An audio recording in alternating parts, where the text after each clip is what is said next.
எல்லாருக்கும் ஒரு ஹாய். இந்த வீடியோ வந்து ஃபுல்லா மேத்ஸ் ரிலேட்டடான ஒரு வீடியோ தான்.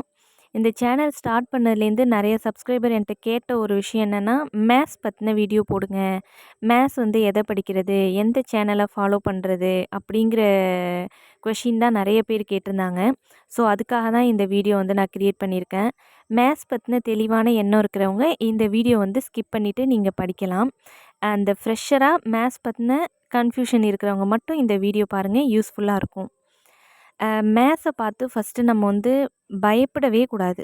மேத்ஸ் வந்து எட்டக இருக்கும்பொழுது தான் அது வந்து நமக்கு வந்து ஒரு பயமா பெரிய மலை மாதிரி நமக்கு தெரியும். படத்தில் சொல்கிற மாதிரி தான், ஒரு சின்ன கல்லை கண்ணுக்கு பக்கத்தில் கொண்டு வரும்பொழுது அது வந்து உலகத்தையே நமக்கு மறைச்சிடும். அதை தூரத்தில் நீங்கள் தூக்கிட்டு போயிட்டே இருக்கும்பொழுது அது ரொம்ப சின்னதாக இருக்கும். அது மாதிரி தான் மேத்ஸுங்கிறது இதுக்கு ஆப்போசிட்டு. நம்ம தூரத்துலேருந்து பார்க்கும்போது தான் அது நமக்கு பெரிய மலை மாதிரி இருக்கும். நம்ம பக்கத்தில் கொண்டு வந்தோம்னா அது ஒன்றுமே கிடையாது. அதான் மேத்ஸு. ஸோ, மேத்ஸை பற்றின பயத்தை ஃபஸ்ட்டு விட்டுடுங்க. நமக்கு எத்தனை யூனிட், ஒரு 10 யூனிட் கொடுத்துருக்காங்க, 10 சாப்டர் கொடுத்துருக்காங்க. எல்லாமே 10th லெவல் தான்.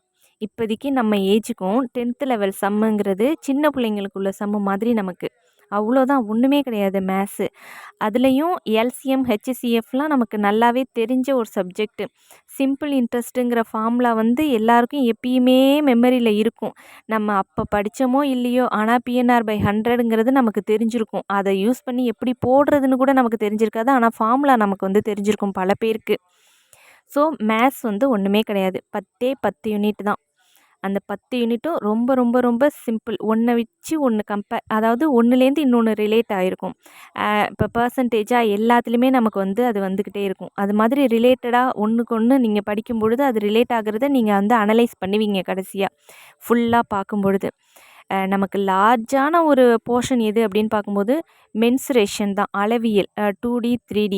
ஆனால் அந்த ஃபார்முலாஸ் தெரிஞ்சிட்டுனா உங்களுக்கு ரொம்ப ஈஸி. அந்த ஃபார்முலாஸையும் நீங்கள் வந்து எப்படி ப்ராக்டிக்கலாக இப்படி தான் அந்த ஃபார்முலா வந்திருக்குங்கிற வழி தெரிஞ்சிட்டுனா ரொம்ப ரொம்ப ஈஸி. எல்லாரும் பார்த்து பயப்படுற ஒரே விஷயம் ஃபார்முலாஸ் தான். அந்த 2D 3D தான். ஆனால் அது ரொம்ப ரொம்ப ஈஸியான ஒரு சப்ஜெக்ட்டு. இப்போ என்னை பொறுத்த வரைக்கும் நான் எப்படி மேத்ஸ் பார்ப்பேன் அப்படிங்கிற விஷயத்த ஷேர் பண்ணிக்கிறேன். இப்போ நான் வந்து 2022ல் மேத்ஸில் 25 அவுட் ஆஃப் 25 போட்டேன். இப்போ நடந்த குரூப் 4லேயும் 27 கொஷின் கேட்டிருந்தாங்க. நான் வந்து ஒரு 24 போட்டிருந்தேன். ஏன்னா ப்ரிப்பரேஷன் ஃபுல்லாக நான் போட்டு பார்க்கல. மேத்ஸை பொறுத்த வரைக்கும் போட்டு போட்டு போட்டு பார்த்தா தான் வரும். பழகாத கணக்கு அழுதாலும் வராது அப்படின்னு சொல்லுவாங்க. அது மாதிரி போட்டு பார்த்தா மட்டும்தான் கணக்கை நம்மளால் போட முடியும். சும்மா கண்ணாலலாம் பார்த்துட்டு இருந்தோம்னா கணக்கில் நம்மளால் ஒன்றுமே பண்ண முடியாது. ஓகே, இப்போ ஃபஸ்ட்டு நம்ம எதுக்கு ப்ரிஃபரன்ஸ்னால், ஃபஸ்ட்டு எல்சிஎம் ஹெச்சிஎஃப்பை நம்ம முடிச்சிருக்கணும். எல்சிஎம் ஹெச்சிஎஃப்பு, அதுக்கடுத்து டைம் அண்ட் ஒர்க்கு, அதுக்கடுத்து simple interest, compound interest, percentage, ratio, average, இந்த வருஷம் அதுக்கடுத்து பார்த்திங்கன்னா ஏபிஜிபி. அதுலேருந்து கண்டிப்பாக 2 கொஷின் அவங்கெல்லாம் கிங்குன்னு சொல்லலாம். ஏபிஜிபியும் மென்சுரேஷனையும் சொல்லலாம். ஏன்னா எப்படி இருந்தாலும் அதுலேருந்து கொஷின் நமக்கு வரும். ஆனால் நீங்கள் அதை வந்து கடைசியில் பார்க்கலாம். அந்த பேசிக்கான இருக்கிறதெல்லாம் நம்ம ஃபஸ்ட்டு பார்த்துடணும்.